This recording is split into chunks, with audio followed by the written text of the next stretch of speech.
Madam, ये मेरी पूरी कमाई है, इसे जमा कर दीजिए। ओए लड़के, सच सच बता, ये पैसे चुरा कर लाया है ना? नहीं मैडम, मैंने कुछ नहीं चुराया, ये पैसे मैंने मेहनत से कमाए हैं। अपनी हालत देखी है? अभी पुलिस बुलाती हूँ, जरूर कहीं से चोरी करके लाया है। अगर आपने पुलिस को बुलाया तो एक दिन आपकी नौकरी चली जाएगी। तेरे जैसे कितने आते हैं यहाँ, समझा? उसे क्या पता था कि जिस बच्चे को वह आज भगा रही है वही बच्चा एक दिन उसी बैंक की किस्मत पलट देगा। उस शाम दादी मां की आंखें लगातार छलक रही थीं। 12 साल का राजू उनके सीने से चिपका हुआ सिसक रहा था। दादी, मैं अब कभी बैंक नहीं जाऊंगा, वो लोग मुझे फिर मारेंगे। उन्हें समझ नहीं आ रहा था कि एक मासूम बच्चे के साथ इतना बुरा कैसे हो सकता है। बैंक में जो हुआ वह उनकी कल्पना से भी ज्यादा डरावना था। सब कुछ उस सुबह शुरू हुआ था। दादी और राजू थोड़े से पैसे जमा करने बैंक पहुंचे थे, लेकिन काउंटर पर बैठी 2 महिला कर्मचारियों की नजर जैसे ही उस पर पड़ी, पहली ने दूसरी से कहा, यह बच्चा यहां क्यों आया है? दूसरी ने हंसते हुए जवाब दिया, या तो भीख मांगने आया होगा या चोरी करने का इरादा है। दूसरी हंस पड़ी, इसके कपड़े देखकर तो यही लगता है।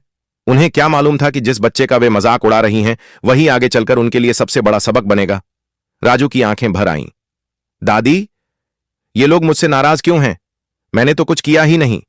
तभी एक महिला कर्मचारी ने तेज आवाज में कहा, अरे छोटे, तू यहां क्यों आया है? तेरे पास इतने पैसे कहां से आए? गार्ड ने आगे बढ़कर राजू को धक्का दे दिया, यहां अमीर लोग आते हैं, तेरे जैसे गरीब बच्चों की यहां कोई जगह नहीं।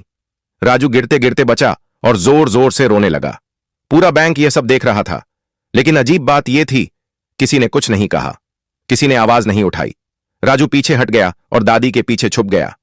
दादी, मुझे घर जाना है, वह रोते हुए बोला। दादी मां ने कांपते हाथों से अपना पुराना बटुआ निकाला। उसमें कुछ गिने चुने नोट थे। साहब, हमारे पास पैसे हैं, हमें बस जमा करने हैं। महिला कर्मचारी ने बटुए को देखा और हंस पड़ी, अरे ये क्या है, इतने कम पैसे लेकर बैंक चले आए? उसी वक्त बैंक के एक कोने में बैठे एक शख्स ने चुपचाप अपना मोबाइल निकाला। उसका नाम था राकेश कुमार, स्थानीय पत्रकार था। वह अपने किसी काम से बैंक आया था, लेकिन जो उसने देखा उसे नजरअंदाज नहीं कर पाया। यह गलत है, उसने मन ही मन कहा, और बिना किसी शोर के पूरी घटना रिकॉर्ड करने लगा। राजू का गला सूख रहा था। उसने दादी का हाथ खींचा। दादी, मुझे पानी चाहिए। दादी मां ने धीरे से पास रखे पानी के जग की ओर इशारा किया। बेटा, वहां पानी है। लेकिन इससे पहले कि राजू एक कदम आगे बढ़ा था, गार्ड ने उसे रोक लिया। रुक, यह पानी तेरे जैसे बच्चों के लिए नहीं है, यह ग्राहकों के लिए है, कहीं और जाकर पी। आखिरकार दादी मां ने राजू का हाथ पकड़ा। चल बेटा, यहां से चलते हैं। राजू रोता हुआ दादी के साथ बैंक से बाहर निकल आया। थोड़ी देर बाद राकेश भी बाहर आया और उनके पास पहुंचा। आंटी जी, मेरा नाम राकेश कुमार है, मैं पत्रकार हूं। अंदर जो हुआ वो बिल्कुल गलत था। क्या मैं आपसे इस बारे में बात कर सकता हूं? बेटा, हमने कोई गलती नहीं की, हम तो बस पैसे जमा करने आए थे। राकेश ने सम्मान से कहा, अगर आप अनुमति दें तो मैं शाम को आपके घर आकर पूरी बात विस्तार से जानना चाहता हूं। लोगों को यह सच्चाई जाननी चाहिए। दादी मां ने उसे अपना पता दे दिया। शाम को राकेश कैमरा और रिकॉर्डिंग उपकरण लेकर उनकी झुग्गी में पहुंचा। राजू एक कोने में चुपचाप बैठा था। राकेश उसके पास बैठ गया। राजू बेटा, आज बैंक में क्या हुआ था? अंकल, वे मुझे चोर कह रहे थे, उन्होंने मुझे धक्का भी दिया, मैंने कुछ गलत नहीं किया था। यह सुनकर राकेश की आंखें नम हो गईं। उसने कैमरा ऑन किया और राजू की बात रिकॉर्ड करने लगा। दादी मां ने भी अपनी कहानी सुनाई। बेटा, यह राजू मुझे आज से 10 साल पहले बस स्टैंड पर मिला था। बहुत छोटा था, रो रहा था, कोई नहीं आया उसे लेने, तब से यह मेरे साथ है। राकेश ने पूछा, आपने पुलिस में शिकायत की थी? हां बेटा, की थी, दादी मां ने कहा, लेकिन कुछ पता नहीं चला। बातों बातों में उन्होंने अपनी बीमारी का जिक्र भी किया। डॉक्टर ने ऑपरेशन बताया था, लेकिन पैसे नहीं थे। इसी उम्मीद में बैंक गई थीं कि शायद कोई रास्ता निकल आए। राकेश ने उनकी पूरी कहानी रिकॉर्ड की। घर लौटकर राकेश ने पूरी रात काम किया। उसने बैंक की घटना का वीडियो एडिट किया। उसमें राजू और दादी मां का इंटरव्यू जोड़ा। वीडियो का शीर्षक था, 12 साल के बच्चे को बैंक में चोर कहा गया, क्या यही है हमारे बैंक का सिस्टम? उसने वीडियो सभी सोशल मीडिया प्लेटफॉर्म पर डाल दिया और लिखा, यह घटना बताती है कि हमारे समाज में गरीबों को आज भी इंसान नहीं, शक की नजर से देखा जाता है। वीडियो आग की तरह फैल गया। हजारों लोगों ने इसे शेयर किया। कैमरे तैयार थे, हेडलाइंस बन चुकी थीं। हर तरफ एक ही सवाल गूंज रहा था, क्या हमारे बैंक सच में ऐसे ही होते हैं? क्या गरीब या साधारण दिखने वालों के साथ यही सलूक किया जाता है? दादी मां ने राजू को समझाने की बहुत कोशिश की। बेटा, हर जगह बुरे लोग नहीं होते, कुछ लोग गलत होते हैं, लेकिन पूरी दुनिया वैसी नहीं होती। लेकिन राजू का बचपन इतना बड़ा सच समझने के लिए तैयार नहीं था। उसके मन में बस एक ही तस्वीर बन चुकी थी। बैंक एक डरावनी जगह है, जहां लोग डांटते हैं, डराते हैं और रुला देते हैं। उधर दादी मां की तबीयत दिन ब दिन बिगड़ती जा रही थी। डॉक्टर ने साफ कह दिया था, ऑपरेशन तुरंत करना होगा, वरना हालात गंभीर हो सकते हैं। ऑपरेशन का खर्च सुनकर दादी मां की सांसें अटक गई थीं। उनके पास इतने पैसे कहां थे? वे इसी उम्मीद में राजू को लेकर बैंक गई थीं कि शायद कोई लोन मिल जाए, कोई रास्ता निकल आए। लेकिन बैंक में जो हुआ, उसने उनकी हिम्मत ही तोड़ दी। उस रात दादी मां ने कहा, अब इलाज नहीं करवाएंगे बेटा। राजू कुछ समझ नहीं पाया। उसे बस इतना नजर आ रहा था कि दादी मां बहुत उदास हैं और दर्द में भी। उसी वक्त हजारों किलोमीटर दूर एक आलीशान होटल के कमरे में बैंक मालिक विनोद मेहता अपना फोन देख रहे थे। अचानक वही वायरल वीडियो उनकी स्क्रीन पर आ गया। पहले तो उन्होंने नजरअंदाज किया, किसी और बैंक का मामला होगा। लेकिन जैसे जैसे वीडियो आगे बढ़ा, उनका चेहरा सख्त पड़ता चला गया। यह तो उनका ही बैंक था। काउंटर पर बैठी महिलाएं उनकी ही कर्मचारी थीं। एक छोटे बच्चे के साथ ऐसा व्यवहार? उन्होंने खुद से कहा। यह सिर्फ बैंक की बदनामी नहीं है, यह इंसानियत की हार है। एक पिता होने के नाते उनका दिल और भी भारी हो गया। लेकिन असली झटका तब लगा जब उन्होंने वीडियो में दादी मां की बात सुनी। यह बच्चा मुझे बस स्टेशन पर मिला था। वही बस स्टेशन, वही तारीख, वही समय, वह जगह जहां सालों पहले उनका अपना बेटा खो गया था। उनकी आंखें भर आईं। इन सालों में पुलिस, प्राइवेट डिटेक्टिव, मीडिया सब कुछ आजमा लिया था, लेकिन कोई सुराग नहीं मिला। और आज इस वीडियो में उन्हें पहली बार उम्मीद की एक हल्की सी किरण दिखाई दी। बिना एक पल गंवाए उन्होंने अपने सबसे भरोसेमंद दोस्त मैनेजर सूरज वर्मा को फोन लगाया। सूरज, मैं तुम्हें एक पता भेज रहा हूं, अभी इसी वक्त वहां पहुंचो, यह बहुत जरूरी है। सूरज ने कोई सवाल नहीं किया, बैंक का काम वहीं छोड़ा और तुरंत उस पते की ओर निकल पड़े। जब सूरज वर्मा दादी मां की झुग्गी के सामने पहुंचे तो उनका दिल भर आया। एक छोटी सी झोपड़ी, अंदर बीमार दादी मां और राजू। सूरज ने बेहद नरमी से बात शुरू की। दादी मां ने कहा, मैं बस स्टेशन पर बैठी थी, तभी यह बच्चा रोता हुआ मेरे पास आया। नाम भी नहीं बता पा रहा था, बस रोए जा रहा था। दिल पसीज गया, मैं इसे छोड़ नहीं पाई।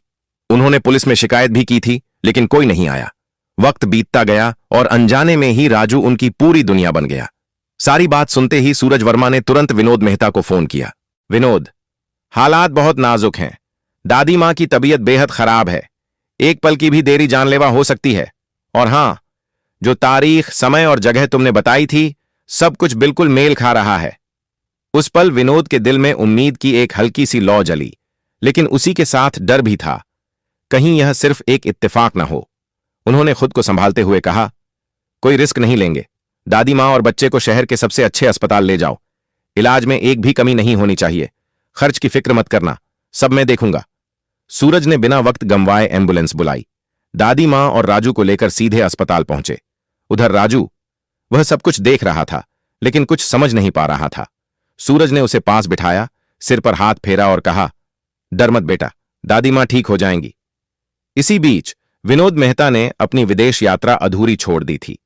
फ्लाइट में बैठे बैठे उनके दिमाग में बस एक ही सवाल घूम रहा था, क्या यह मेरा बेटा हो सकता है? अगले ही दिन वे भारत पहुंचे और सीधे अस्पताल गए। जैसे ही उनकी नजर राजू पर पड़ी, उनके आंसू खुद ब खुद बह निकले।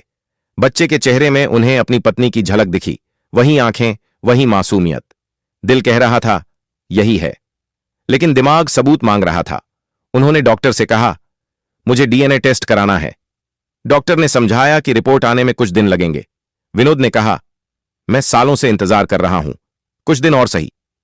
ऑपरेशन सफल रहा। जब दादी मां को होश आया तो वे हैरान रह गईं। मैं यहां कैसे? सूरज मुस्कुराए और बोले, एक अच्छे इंसान ने आपका इलाज करवाया है, बस यही समझ लीजिए। उधर बैंक के बाहर तूफान मचा हुआ था। मीडिया की भीड़, सवाल, क्या यही है बैंक की इंसानियत? क्या गरीबों के साथ यही बर्ताव होता है? वे दो महिला कर्मचारी और गार्ड जिन्होंने राजू के साथ बदसलूकी की थी, अब डर में जी रहे थे। उन्हें समझ आ गया था कि उनसे बहुत बड़ी गलती हो गई है। बाकी स्टाफ भी बेचैन था। पूरे बैंक की छवि दांव पर लगी थी। सोशल मीडिया पर बॉयकॉट के नारे लग रहे थे, हैशटैग ट्रेंड कर रहे थे। कुछ दिन बाद डीएनए रिपोर्ट आ गई। डॉक्टर ने रिपोर्ट विनोद मेहता के हाथ में दी। जैसे ही उन्होंने कागज खोला, उनकी आंखों से आंसू बह निकले। राजू उनका बेटा था। बरसों की तलाश आज खत्म हो गई थी। विनोद ने राजू को सीने से लगा लिया और देर तक रोते रहे। राजू कुछ नहीं समझा, बस इतना जानता था कि ये वही लोग हैं जिन्होंने दादी मां को बचाया। जब दादी मां को सच्चाई पता चली, उनकी आंखें भी भर आईं। विनोद ने दादी मां का हाथ थाम लिया। आपने मेरे बेटे को मां से कम नहीं समझा, वे बोले। आज से आप सिर्फ उसकी नहीं, मेरी भी मां हैं। और उसी पल विनोद मेहता ने दिल में एक और फैसला कर लिया। अब सिर्फ एक बेटे को नहीं, बल्कि इंसानियत को भी इंसाफ दिलाना है। अब बैंक सिर्फ पैसों की जगह नहीं रहेगा, यह इंसाफ और एहसास की मिसाल बनेगा। विनोद मेहता ने बड़े प्यार से राजू से कहा, बेटा तुम्हें एक बार फिर बैंक जाना होगा। इतना सुनते ही राजू घबराकर बोला, नहीं पापा, वहां वे लोग मुझे फिर मारेंगे, डांटेंगे। डरने की जरूरत नहीं है बेटा, अब तुम अकेले नहीं हो, तुम्हारे पापा तुम्हारे साथ हैं, और जिस बैंक से तुम डरते हो वह हमारा अपना बैंक है। राजू हैरान रह गया। उसका मासूम दिमाग इस बात को समझ ही नहीं पा रहा था। पापा, जो बैंक मुझे चोर समझ रहा था, जो लोग मुझे रुला रहे थे, वो आपका कैसे हो सकता है? तब विनोद मेहता ने उसे पूरी सच्चाई बताई। उन्होंने समझाया कि हर जगह कुछ अच्छे लोग होते हैं और कुछ गलत। बेटा, कुछ लोगों की गलत सोच की वजह से पूरा सिस्टम गलत नहीं हो जाता, लेकिन ऐसे लोगों को सबक सिखाना जरूरी होता है। अगले दिन बैंक का माहौल कुछ अलग ही था। विनोद मेहता अपने बेटे राजू को लेकर बैंक पहुंचे। राजू के हाथ में एक बड़ा सा बैग था, इतना भारी कि उसे संभालना भी मुश्किल लग रहा था। उस बैग में ढेर सारा पैसा था, वही पैसा जो विनोद ने अपने बेटे को दिया था, एक सबक सिखाने के लिए। जैसे ही राजू बैंक के अंदर आया, सबकी निगाहें उसी पर टिक गईं। अरे, ये तो वही बच्चा है जिसका वीडियो वायरल हुआ था। राजू बिना रुके सीधे उसी काउंटर पर पहुंचा जहां वे दोनों महिलाएं बैठी थीं। उसने बैग खोला और सारा पैसा काउंटर पर फैला दिया। नोटों का ढेर देखकर बैंक में सन्नाटा छा गया। राजू ने कहा, आपने कहा था कि मैं चोरी करने आया हूं, मेरी औकात नहीं है यहां पैसा जमा करने की। देखिए, मैं पैसा लेकर आया हूं, अब इसे जमा कीजिए। उन दोनों महिलाओं और गार्ड का चेहरा सफेद पड़ गया। उन्हें समझ आ गया था कि अब मामला हाथ से निकल चुका है। उसी पल बैंक के दरवाजे खुले और विनोद मेहता अंदर आए। सभी कर्मचारी ध्यान दें, विनोद मेहता ने सबके सामने ऐलान किया, यह बच्चा राजू मेरा बेटा है, और जिन कर्मचारियों ने इसके साथ बदसलूकी की थी, उन्हें इस पल से नौकरी से निकाला जाता है। उन्होंने सख्त लहजे में कहा, जो लोग एक मासूम बच्चे के साथ इंसानियत भूल सकते हैं, वे हमारे बैंक में काम करने के लायक नहीं हैं। कर्मचारी एक दूसरे को देख रहे थे। जिसे वे गरीब बेसहारा बच्चा समझ रहे थे, वह बैंक मालिक का बेटा निकला। उन्होंने सिक्योरिटी बुलवाई और उन तीनों को बैंक से बाहर निकलवा दिया। यह खबर आग की तरह फैल गई। बाहर खड़े रिपोर्टर्स और कैमरे सब कुछ रिकॉर्ड कर रहे थे। न्यूज चैनलों पर ब्रेकिंग न्यूज चलने लगी। वायरल वीडियो वाला बच्चा निकला बैंक मालिक का बेटा। सोशल मीडिया पर बहस छिड़ गई। कोई कह रहा था, यह कर्मों का फल है, कोई बोला, यह तो किस्मत का खेल है। लेकिन एक बात पर सब सहमत थे, गलत काम का अंजाम कभी अच्छा नहीं होता। मैनेजर सूरज वर्मा की आंखें भर आई थीं। वे जानते थे कि विनोद ने अपने बेटे को खोकर कैसे कैसे दिन काटे थे। आज किस्मत ने उन्हें वो सब लौटा दिया था। विनोद मेहता ने एक बड़ा सुकून भरा घर लिया, जहां तीनों चैन से रह सकें। राजू के लिए अच्छा स्कूल तय हुआ। दादी मां के लिए घर पर ही नर्स रखी गई। जिंदगी ने आखिरकार उनके जख्मों पर मरहम रख दिया था। दोस्तों, आपको यह कहानी कैसी लगी? कमेंट में जरूर बताइए। फिर मिलेंगे अगली कहानी में।